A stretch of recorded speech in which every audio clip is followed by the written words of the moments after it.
രാഷ്ട്രീയ കേരളം ഉറ്റുനോക്കിയ ആ പിണക്കം അങ്ങ് തീർന്നു മക്കളെ, തീർന്നു.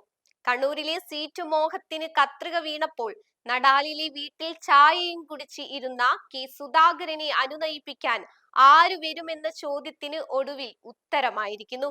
സാക്ഷാൽ സണ്ണി ജോസഫ് തന്നെ നേരിട്ട് കളം പിടിച്ചു.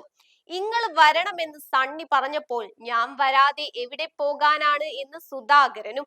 പേരാവൂരിലെ തെരുവുകളിൽ സുധാകരനു വേണ്ടി ഫ്ലെക്സ് അടിച്ച അണികൾ പോലും ഞെട്ടിപ്പോയ നിമിഷം. അതെ, രാഷ്ട്രീയ കേരളം ഉറ്റുനോക്കിയ ഒരു പിണക്കത്തിനൊടുവിൽ ഇതാ പേരാവൂരിന്റെ മണ്ണിൽ പുതിയൊരു രാഷ്ട്രീയ സമവാക്യം പിറക്കുന്നു. സീറ്റ് നിഷേധത്തിന്റെ പേരിൽ കണ്ണൂരിൽ പുകഞ്ഞ അമർഷം, പേരാവൂരിലെ തെരുവുകളിൽ ഉയർന്ന സുധാകരൻ അനുകൂല ഫ്ലെക്സുകൾ, അണികൾക്കിടയിലെ ആശയക്കുഴപ്പം, ഇതിനെല്ലാം വിരാമം വിട്ടുകൊണ്ട് KPCC അധ്യക്ഷൻ കെ സുധാകരൻ ഇന്ന് സണ്ണി ജോസഫിനായി വോട്ട് തേടി പേരാവൂരിലെത്തി. ഡൽഹിയിലെ ഹൈക്കമാൻഡ് ചർച്ചകൾക്ക് പിന്നാലെ സണ്ണി ജോസഫ് നേരിട്ട് നടാലിലെ വീട്ടിലെത്തി നടത്തിയ അനുനയ നീക്കങ്ങളാണ് ഇപ്പോൾ ഫലം കണ്ടിരിക്കുന്നത്.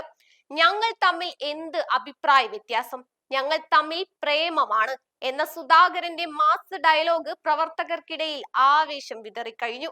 തനിക്ക് രാഷ്ട്രീയ തണലൊരുക്കിയ തന്റെ ലീഡറാണ് സുധാകരൻ എന്ന് സണ്ണി ജോസഫും മടി കൂടാതെ പ്രഖ്യാപിക്കുന്നു. DCC അധ്യക്ഷ പദവി മുതൽ KPCC പ്രസിഡന്റ് സ്ഥാനം വരെ തനിക്ക് ലഭിച്ചതിൽ സുധാകരനുള്ള കഠിനമായ പിന്തുണ സണ്ണി ജോസഫ് സ്മരിക്കുമ്പോൾ അത് വെറും ഒരു തിരഞ്ഞെടുപ്പ് പ്രചാരണം എന്നതിലുപരി ഒരു രാഷ്ട്രീയ ഗുരുദക്ഷിണയായി മാറുകയാണ്.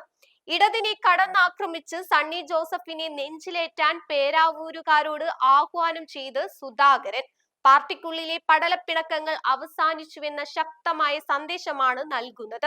അപ്പോൾ പറഞ്ഞു വന്നത്, പേരാവൂരിലെ ആ പഴയ ഫ്ലെക്സ് യുദ്ധം ഇപ്പോൾ വെറും പഴങ്കഥയാണ്.